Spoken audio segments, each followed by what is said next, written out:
Today, I want to prove to you that you don't have to have a specific homeschool room in order to homeschool your kids. We homeschool right here in the dining room. I'm going to show you how we organize it all and how this room functions as a multi-purpose space in our small 1,300 square foot home. This has been a game changer. I'm not walking into my dining room looking at all the bright colors and all the homeschool stuff, and I feel like I can eat a meal here without being in a classroom setting. We're standing in my dining room. Behind me, you will see our IKEA Kallax unit.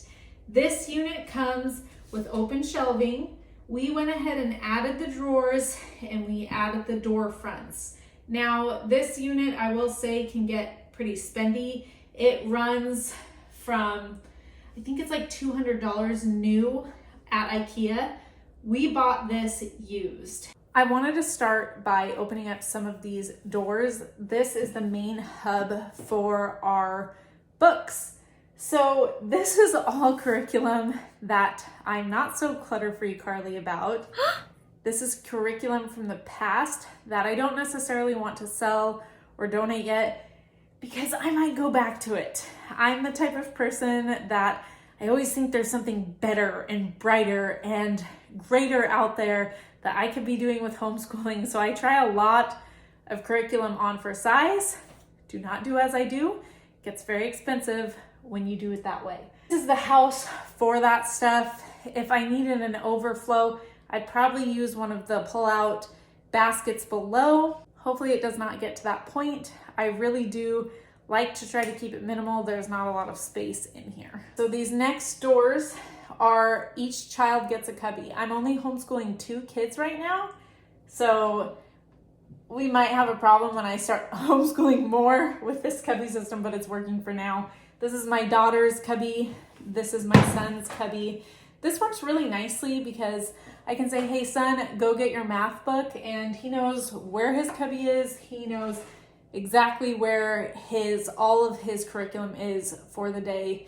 Goes right in these cabinets. I am a huge all about reading and all about spelling fan. My son went from crying every single day, every single time we would do a reading lesson, to literally reading being his favorite subject.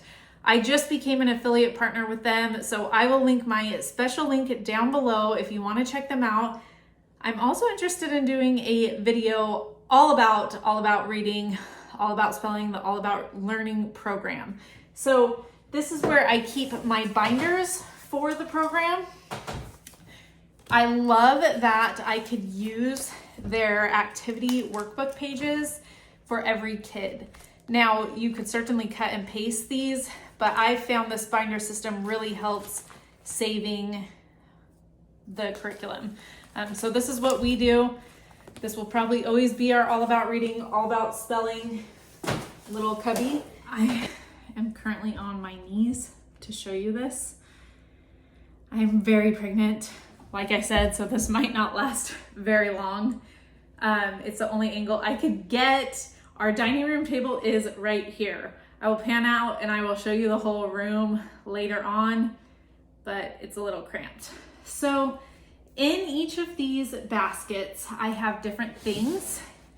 This one holds our disposable plates, napkins, all that good stuff, because sometimes I get lazy and I don't feel like doing dishes at night. This has our place settings. This one has our craft tools. Let me show you up close with our craft tools and all the craft stuff. The way I organize is I just dump things in bins, which works. This organizing style works very well for me. I have ADD. I'm always moving on to the next project, the next thing. If this was micro organized, meaning small subcategories, I don't think it would stay this organized. A bunch of my labels in here because I do professional organizing. I've done it in the past. I have a large Instagram that is all dedicated to organizing. I need all the stuff, all the labelers, all the bin clips. In here, I have my gift wrap. Again, it's just thrown in there. There's no super neat organization. My rule is when these bins get full, it's time to declutter. Let me show you down in this space. This is where I keep all of our cords and cables. This is micro-organized, probably the only thing in the house that's micro-organized. We have these stands for homeschooling books, our little, what do they call this thing? Hibiscus? That's a tea, I don't know. But that goes to show you how often we actually use that. In these drawers, we have all the little manipulatives. All of the things that any teacher would possibly need in a classroom setting goes right here. Crayons I keep down low. This is the one thing I do not mind my kids having access to 24/7. They just pull this out and they're good to go with that. And then I have some staples and paper clips. This is where we keep our all about reading index cards. And then this last drawer houses flashcards. Let me introduce you to this corner of our dining room. This is for all about spelling. I'm lazy. I keep it up on the board instead of having him put it all up there every day. We use it often enough. It's up there. I love this magnetic eraser. We can write things in the middle if we want to. I have hanging fruit baskets, which I've talked about in some of my Instagram videos. We have a very small kitchen, so I really like to utilize as much vertical storage space as possible. I've just found that when I keep my fruit baskets on the wall, it eliminates the need for them to go on my small kitchen counter. This is also great because if they want a snack, they can sit, not stand on our dining room table, and they could go over and get a fruit and go back to homeschooling. Dining is quite possibly my favorite space in the dining room. This is our command center. What I love about this is that even though we eat in here, this does not look cluttered to me. And I'm reminded every time we're in here of the events that I have to get done. I'm reminded of my to-do list. I put mail in here. I put like their extra maps and charts and whatever right here. We hang our car keys on here. Our garage door is right there, so it's really easy to just come in, hang our keys up. This right here is our magnetic chalkboard, and I use it for our morning routine, our evening routine. So I just flip this around. I am working on getting you guys a printable version of my morning and evening routines that I do with my kids. What has really helped us is having a schedule that everyone can see.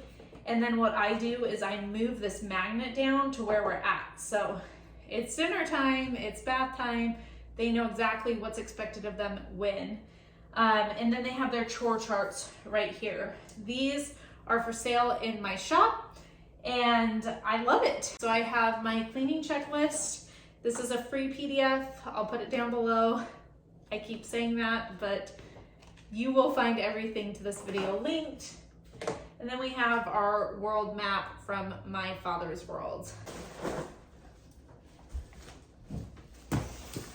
These are arts and crafts. I have said this over and over again on my Instagram channel, and I'll say it here too. If you struggle with being a mom and doing arts and crafts, I get you, I really do. I never liked to do them because of the mess. I don't want my kids having access to this 24/7. So I have separated every craft into these portable zipper mesh pouches, and I only get one down at a time. I file it, I don't pile it. When this is full, they don't get any more arts and crafts. They gotta utilize the ones that they already have in this bin. Also keep this caddy up high this is not my favorite organization tool because when I take this down, and it only comes down during homeschool, they have access to everything and it can become a big mess. I'm working on a system where I have one big thing, but I'm only taking out one jar at a time. But this works for now, and I don't want to spend the extra money. The last space in my dining room I want to show you is this board right here. This is a pegboard from IKEA, and I've hung lots of arts and crafts on here. So what do I do with arts and crafts? I hang this up on the board. They can look at it. It's really pretty. They admire their beautiful work for a couple weeks. Then I take it down and I either file it away in their memory bins or I get rid of it. It just depends on how nice it is and if I actually think it's worth storing in their memory bins. Right now we are using it for my Father's Line timeline. That could change.